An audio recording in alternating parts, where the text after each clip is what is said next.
Dear student, Dadosh, welcome to our Greenfield online class. আজকে আমি তোমাদের সমাজবিজ্ঞান দ্বিতীয় পত্রের চ্যাপ্টার 2 এর লেসন 2টা পড়াবো। লেসন 1টা অলরেডি আমরা পড়িয়ে ফেলেছি এবং সেখান থেকে জেনেছি সংস্কৃতি কী, কাকে বলে, কত প্রকার, এগুলো মোটামুটি জেনেছি। আজকে আমরা পড়ব হচ্ছে বাংলাদেশের সংস্কৃতির ধরন। দেখো এখানে একটা টেবিল তৈরি করে দিয়েছি। দেখো সংস্কৃতি, গ্রামীণ সংস্কৃতি প্রথমত আমরা 3টা ভাগে ভাগ করি। গ্রামীণ সংস্কৃতি, শহুরে বা নগর সংস্কৃতি, আর একটা হচ্ছে উপসংস্কৃতি। এই উপসংস্কৃতির আবার কতগুলো কিন্তু ভাগ আছে। দেখো ধর্মীয় সংস্কৃতি, রাজনৈতিক সংস্কৃতি, হিমু বা হিপ্পি গোষ্ঠীর বিশেষ সংস্কৃতি, বেদে সংস্কৃতি, আর একটা হচ্ছে হিজড়া সংস্কৃতি।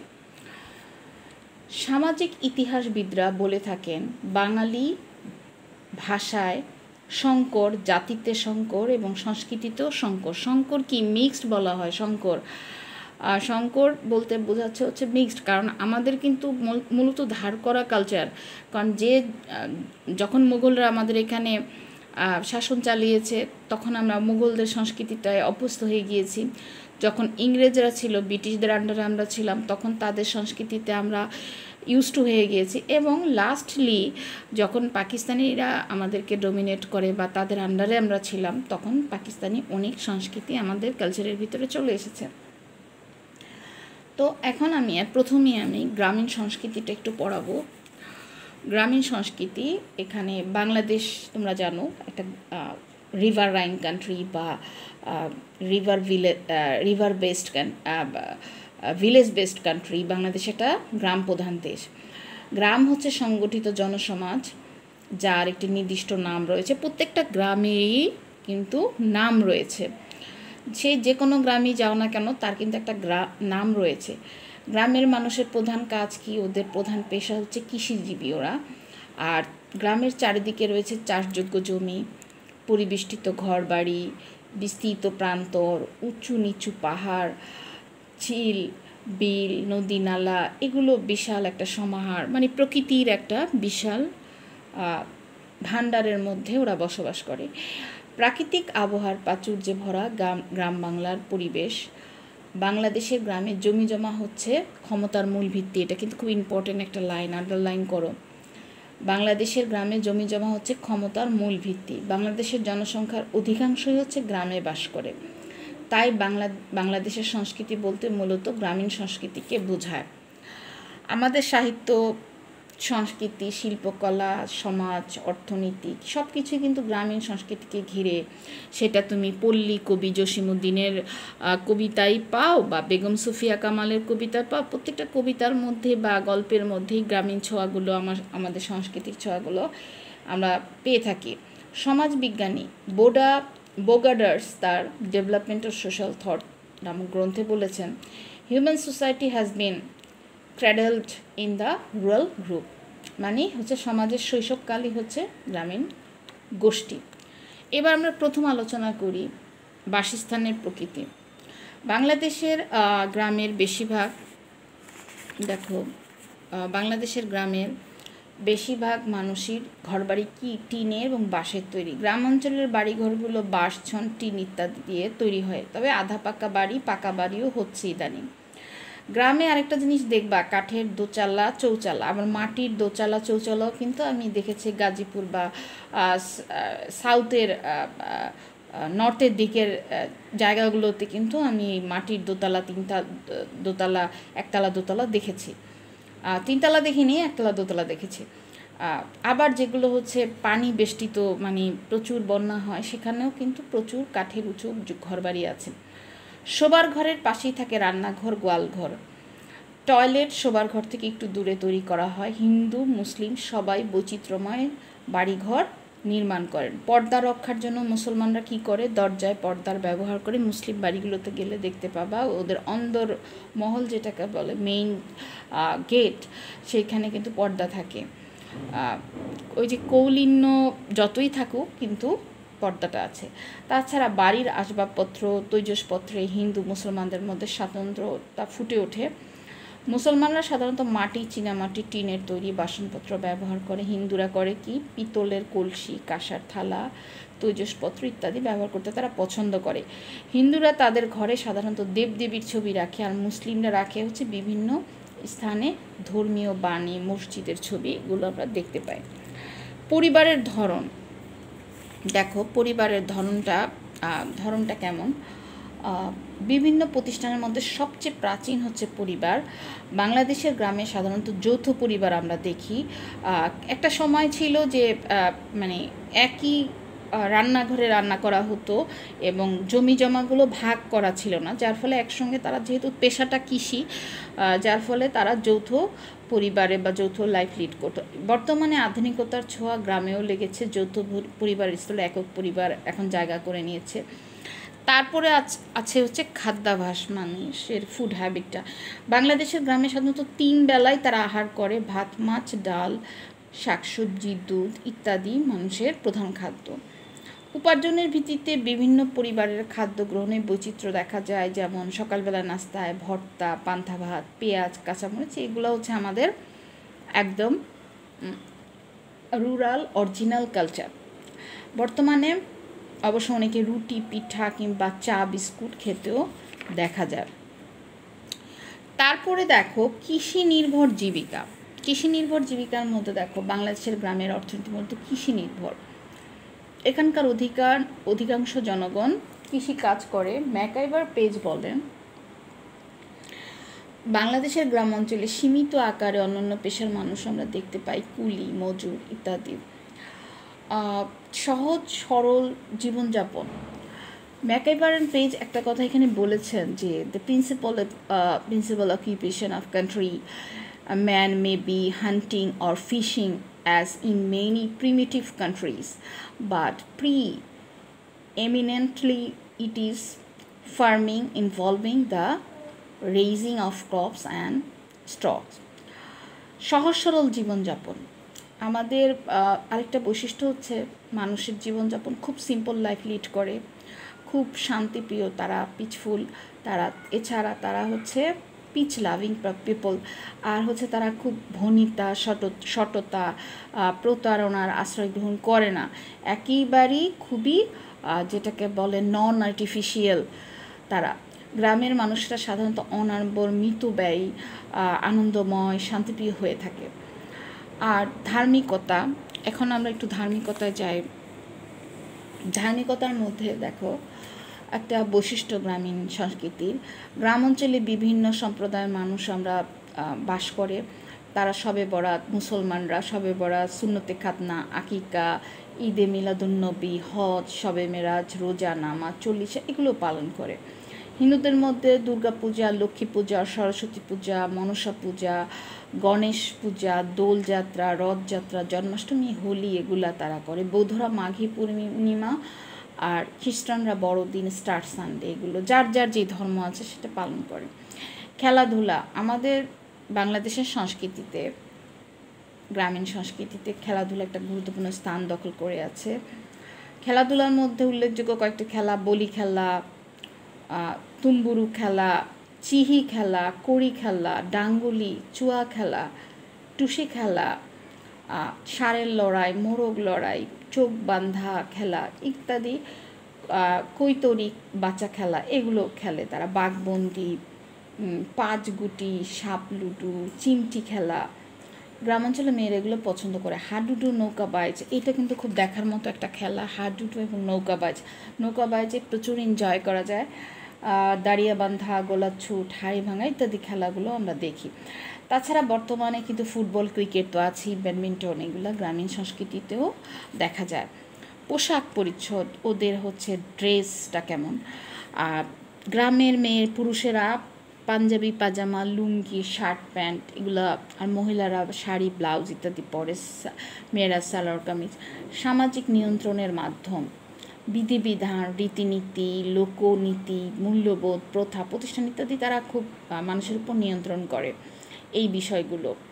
গ্রামে যার অর্থ সম্পদ বেশি সে সমাজের সবচেয়ে বেশি প্রভাব বিস্তার করে। লোক সংস্কৃতি, বাঙালি গ্রামীণ সংস্কৃতির ব্যাপক একটা স্থান দখল করে রয়েছে লোক উৎসব, লোকসাহিত্য, লোকশিল্প, লোক সংস্কৃতির অন্তর্গত কাঁথা সেলাই, সূচিকর্ম, শিকা তৈরি, পিঠা তৈরি, মৃৎপাত্র, বয়নশিল্প, সজ্জা, প্রতিমা, ধাতব শিল্প, মাদুর, পুতুল, খেলনা ইত্যাদি কিন্তু ওদের লাইফস্টাইলের সাথে জড়িত, এগুলো ওরা বানাতে পারে।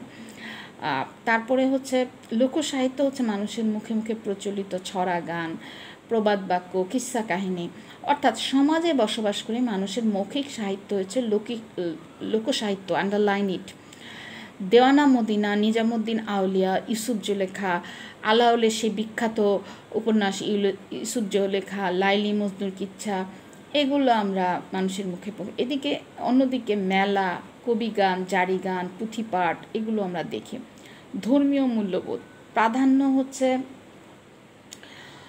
মূল্যবোধটা হচ্ছে প্রাধান্য বিদ্যমান। ধর্মীয় মূল্যবোধ গ্রামের মানুষকে খুব প্রভাবিত করে। 90% হচ্ছে মুসলিম, বাকিরা হিন্দু, খ্রিস্টান, যার যার ধর্ম সে মেনে চলে। ধীর গতিসম্পন্ন সংস্কৃতি, এই সংস্কৃতিটা কিন্তু এই কালচারটা খুব ফাস্ট না, এটা খুব স্লোলি আগায়। এখানে মানুষের পেশার বৈচিত্র্য, কর্মবিশেষীকরণ, শ্রম বিভাগ, ডিভিশন অফ লেবার যেটাকে বলে, তাই বাংলাদেশের গ্রামীণ সংস্কৃতি হচ্ছে ধীর গতিসম্পন্ন।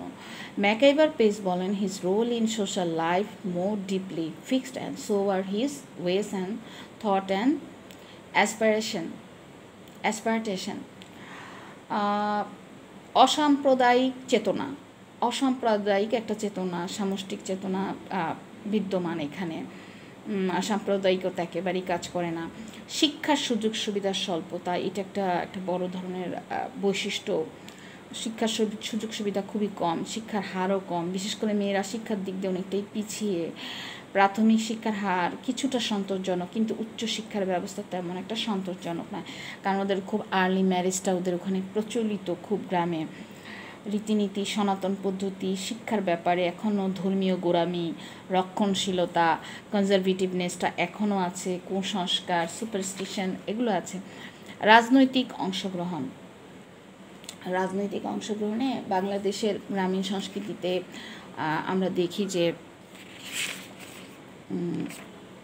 রাজনীতি একটা বিশেষ স্থান দখল করে আছে। গ্রাম্য রাজনীতি বাংলাদেশের গণতন্ত্র চর্চার দিকে বিকশিত করে। স্বাধীন ভোটাধিকার প্রয়োগ, তারপরে আছে যে নারীর ক্ষমতায়ন, গ্রামীণ কাঠামোতে গণতান্ত্রিক পদ্ধতিতে নির্বাচিত ব্যক্তির কর্তৃত্ব ইত্যাদি গ্রামে গণতন্ত্র চর্চাকে প্রশস্ত করেছে। এবার আসি আমরা একটু নগর সংস্কৃতিতে। গ্রামীণ সংস্কৃতি শহরাঞ্চলে বিস্তৃত হয়ে নতুন একটা রূপ ধারণ করেছে। নগর সংস্কৃতিতে আমরা আসছি। তো নগরের বৈচিত্র্য, জটিলতা, ব্যাপকতা এগুলো আমরা সবই জানি। বিদেশি সংস্কৃতির প্রভাব, দেশীয় সভ্যতা, স্বদেশী প্রভাব নগর সংস্কৃতিতে থাকলেও তাই স্থায়ী রূপ পরিগ্রহ করতে পারে না। তারপরে আছে যে দেখো, খগেন্দ্রনাথ সেনের মতে এশিয়া ও আফ্রিকার নাগরিক জীবনে এরূপ দৃশ্য পরিলক্ষিত হচ্ছে। নগরগুলি বিদেশি সংস্কৃতি ভাবধারার পরিবেশক হয়ে উঠেছে। এখন এখানে যেমন গিলিন অ্যান্ড লেভিনের মতে 6টি উপাদানের ভিত্তিতে নগর সংস্কৃতি গড়ে ওঠে এবং যাবতীয় ভাবগত বস্তুগত বিষয়গুলো সম্মুখে যেগুলো শহরের দৈনন্দিন জীবনের সৃষ্টিশীলতার জন্য আবশ্যক। তাই নগর সংস্কৃতি বলতে আমরা কি বুঝি? মানুষের যাবতীয় ভাবগত বস্তুগত বিষয়সমূহ যেগুলো শহুরে দৈনন্দিন জীবনযাপনে সৃষ্টিশীলতার জন্য আবশ্যক। নগর সংস্কৃতি হচ্ছে নগরস্থ মানুষের জীবনযাপন প্রণালী।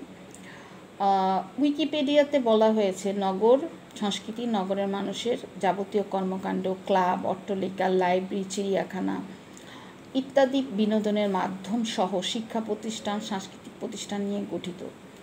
নগর সংস্কৃতির জন্ম প্রকৃত অর্থে গ্রামে, কিন্তু বিকশিত হয়েছে নগরে, আন্ডারলাইন। এজন্য অনেকে নগর ও শহরনগরকে সংস্কৃতি বিকাশের প্রাণকেন্দ্র বলে মনে করেন। তারপরে দেখো যে নগর সংস্কৃতির উদ্ভব, বিকাশ, পরিচিতি অনেকটা কঠিন হয়ে পড়ে। সঠিক তথ্য আবিষ্কার করা অনেকটা কঠিন হয়ে পড়ে। নগরবাসীর জীবনযাপন প্রণালী, পোশাক পরিচ্ছদ কিছুটা বৈচিত্র্যময়। বা কিছুটা বৈশিষ্ট্যটা একেবারেই ভিন্ন। এখন দেখো আত্মকেন্দ্রিক, প্রথমেই যা একটু আত্মকেন্দ্রিক মানসিকতা। ওরা কিন্তু খুব সেলফ সেন্টার্ড থাকে, একা থাকতে পছন্দ করে। নাগরিক জীবনের মানসিকতা, চিন্তা চেতনা আত্মকেন্দ্রিক, যার ফলে এই আত্মকেন্দ্রিকতার জন্য পারিবারিক বন্ধনটা কিন্তু একটা সময় শিথিল হয়ে পড়ে। আর তাছাড়া আমাদের তো এখন ইন্টারনেট লাইফ লিড করি আমরা, অতিরিক্ত সামাজিক যোগাযোগ মাধ্যমগুলোতে আমরা থাকি, যার ফলে আমাদের কি হয়, পারস্পরিক সম্পর্কে একটা অবনতি দেখা দেয়। এখানে মানুষ নিজেকে নিয়ে অনেক বেশি ব্যস্ত থাকে, নীতিজ্ঞান অনেকটা নৈবিত্তিক হয়ে থাকে তাদের কাছে। বাস্তব জীবনের বিভিন্ন উপাদানের সংমিশ্রণে নগরবাসীর জীবন, এখানে মানুষ খুব যুক্তিবাদী, চিন্তা চেতনা ধ্যান ধারণার অধিকারী। নাম্বার 2 দেখো বৈচিত্র্যময় পোশাক পরিচ্ছদ আমরা দেখি, বিভিন্ন রুচিসম্মত পোশাক পরিধান করে থাকে, শার্ট প্যান্ট কোট টাই ইত্যাদি। বিভিন্ন বয়সের বিভিন্ন মানুষ পোশাক পরিধান করে থাকে। রুচিসম্মত পোশাক পরিধানের জন্য নগরবাসীদের মর্যাদা জড়িয়ে আছে।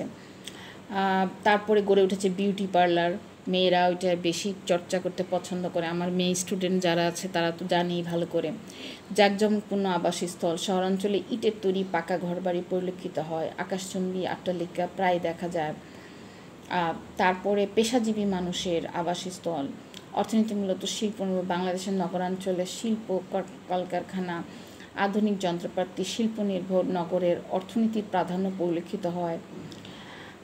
বৈচিত্র্যময় খাদ্যাভ্যাস, চাকরিজীবী এখানকার মানুষ হালকা নাস্তা সকালে পছন্দ করে খেতে, দুপুরে রাতে একটু ভারী খাবার খায়, ফাঁকে ফাঁকে চা খায়, কফি খায়।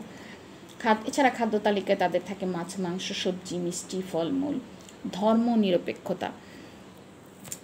ধর্মনিরপেক্ষতা এখানে একটা যুক্তিবাদী চিন্তা চেতনার উন্মেষ ঘটায়।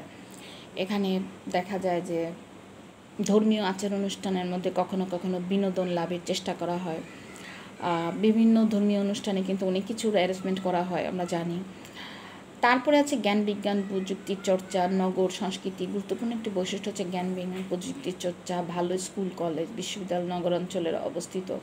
শিল্প সাহিত্যে পারদর্শিতা হয়ে ওঠে, তুলনামূলকভাবে বেশি সুযোগ সুবিধা থাকায় বাংলাদেশের শহরাঞ্চলে বিভিন্ন নাট্যগোষ্ঠী, সাহিত্য ক্লাব, নাট্যমঞ্চ এগুলো আমরা দেখি গড়ে উঠেছে। থিয়েটার, বেলি রোডে গেলে কিন্তু তোমরা মহিলা সমিতি সেই থিয়েটার নাটক বিভিন্ন দেখতে পাবা। তারপরে দেখা যায় যে এছাড়া শিল্পকলা একাডেমিতেও কিন্তু হয়, বিভিন্ন নাটক মঞ্চস্থিত হয়। এসব প্রতিষ্ঠানের মাধ্যমে নগরের মানুষের কী হয়েছে, সংস্কৃতিমনা লোকেরা সাহিত্য সংস্কৃতির চর্চা করে থাকে। রাজনৈতিক কার্যক্রম ও গণতন্ত্র চর্চা নগর সংস্কৃতির বৃহৎ একটা অংশ জুড়ে আছে, যা গণতন্ত্র চর্চাকে বিকশিত করেছে। যেমন কখনো কখনো নগরে রাজনৈতিক সহিংসতাও দেখা যায়, ধর্মঘট, পথসভা, বিক্ষোভ, অবরোধ, হরতাল এগুলো দেখি। আবার পশ্চিমা সাংস্কৃতিক নেতিবাচক বিষয়গুলো আমাদের চোখে পড়ে, যেমন পশ্চিমা সংস্কৃতির ভবিষ্যতেই যদি ধারাবাহিকতা অব্যাহত থাকবে আশা করা যায়। সময় পরিবর্তনের সাথে সাথে নগর সংস্কৃতির উপাদানগুলোর পরিবর্তন ঘটে, নতুন কিছু যুক্ত হয়, আবার কিছু কিছু জিনিস বিলুপ্ত হয়ে যায়।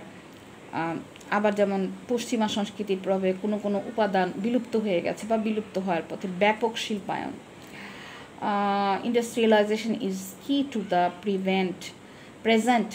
The present urban and city civilization, এটা এল মামফোর্ড বলেছেন। বাংলাদেশের ক্ষেত্রেও তাই ঘটেছে। নতুন নতুন শিল্প কারখানা স্থাপিত হয়েছে, সুযোগ সুবিধা বেশি থাকায় মানুষ শহরের দিকে শহরমুখী হয়েছে। সামাজিক প্রথার প্রভাব, নগর সংস্কৃতিতে সামাজিক প্রথা গুরুত্বপূর্ণ ভূমিকা পালন করে।